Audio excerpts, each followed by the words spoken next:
endangered species. There were thousands of them once. One gas barrage, and we were in business. Turl laughed, the soul of joviality.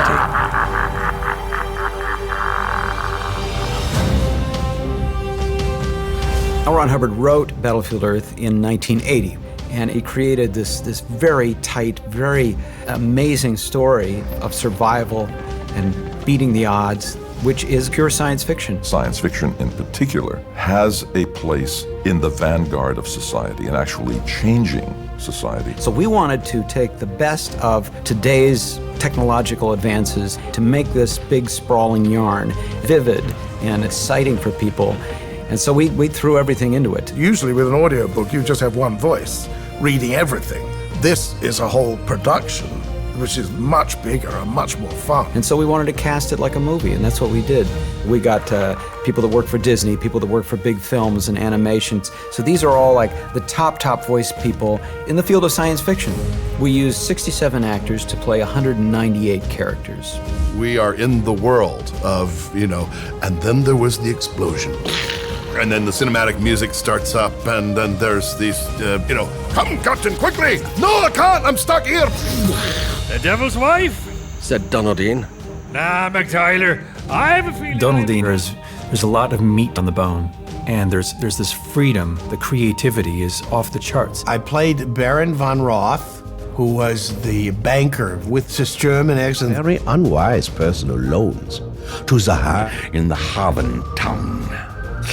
It was an alien, so you needed something else other than a voice. So I went, Turl is a multi-dimensional heavy, and it was a deep, guttural, bestial sound. Before we came along, it says here, they had towns. He was very gravelly. Obviously, with a name like Robert the Fox, he was going to be Scottish. Johnny, laddie, you've done too much already to get yourself killed now. It's high drama and high emotions, total desperation, total grief, total exhilaration and fighting for one's life.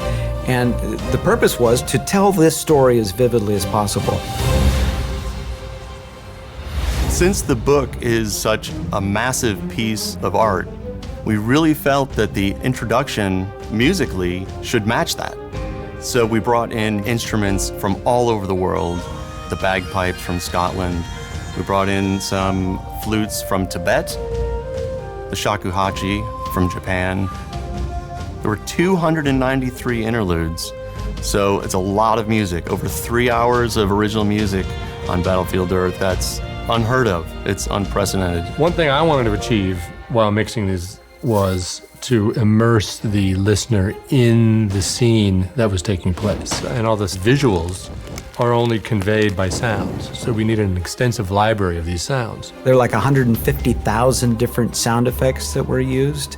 That's everything from footsteps and gunshots and strange machine noises for alien vessels and technology that doesn't exist yet. It's a very rich stew of sounds. We tried to use natural, organic sounds in dealing with the humans, and then we used electronic and synthesized sounds for the cyclos and the footsteps of the cyclos. They were so big. On ships, there's all kinds of sounds of buttons being pushed and the thrusters. There's the door off to the left or to the right. In their mind, they can see what the room is like by the sounds. Then now, all of a sudden, we've made this massive depth of stories, like multi-dimensional, not just three-dimensional. What Battlefield Earth has, you could call immersive sound in the sense that it completely envelops you. You can close your eyes and you're in the story. You're not just listening to the words. It just comes to life, like a major motion picture. It's this continuous flow coming at you of theatricality and adventure and experience and emotion. You can't just sit idly by. It's just, the stakes are too high. How do you win your planet back? Cyclo can and has crushed every opposition that ever stood in her path. It's irreversible.